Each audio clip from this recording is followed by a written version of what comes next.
that when nations come together in common cause, there is always room for hope. I believe we found room for hope in Glasgow, with one last chance to create a plan that would limit global temperature rises to 1.5 degrees. We made the promises to keep that goal within reach. And the question today is this: can we summon the collective will to deliver them? I believe we can. When we began our COP presidency, just 1/3 of the global economy was signed up to net zero. Today, it is 90%. And for our part, the UK, which was the first major economy in the world to legislate for net zero, will fulfill our ambitious commitment to reduce emissions by at least 68% by 2030. And because there is no solution to climate change without protecting and restoring nature, in Glasgow, more than 140 countries, which are home to over 90% of the world's forests, made a historic promise to halt and reverse forest loss and land degradation by the end of this decade. And just this afternoon, I co-hosted the first meeting of the Forests and Climate Leaders Partnership to ensure this is delivered. Central to all our efforts is honouring our promises on climate finance. I know that for many, finances are tough right now. The pandemic all but broke the global economy. And before coming here today, I spent last week working on the difficult decisions needed to ensure confidence and economic stability in my own country. But I can tell you today that the United Kingdom is delivering on our commitment of £11.6 billion. And as part of this, we will now triple our funding on adaptation to £1.5 billion by 2025. But let me tell you why. First, I profoundly believe it is the right thing to do. Listen to Prime Minister Motley of Barbados as she describes the existential threat posed by the ravages of climate change.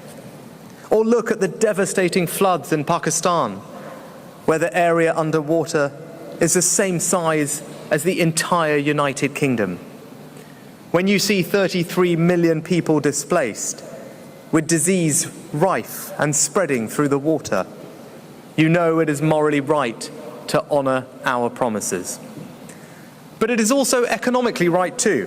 Climate security goes hand in hand with energy security.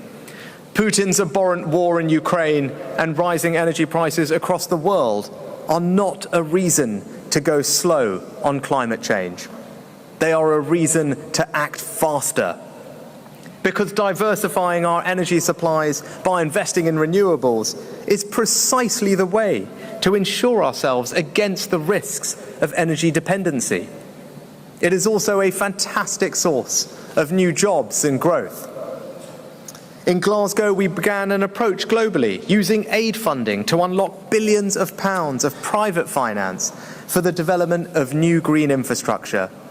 So instead of developing countries being unfairly burdened with the carbon debt of richer nations and somehow expected to forego that same path to growth, we are helping those countries deliver their own fast track to clean growth. And the UK is making further commitments to support this today, including by investing £65 million in a range of green investment projects in Kenya and in Egypt.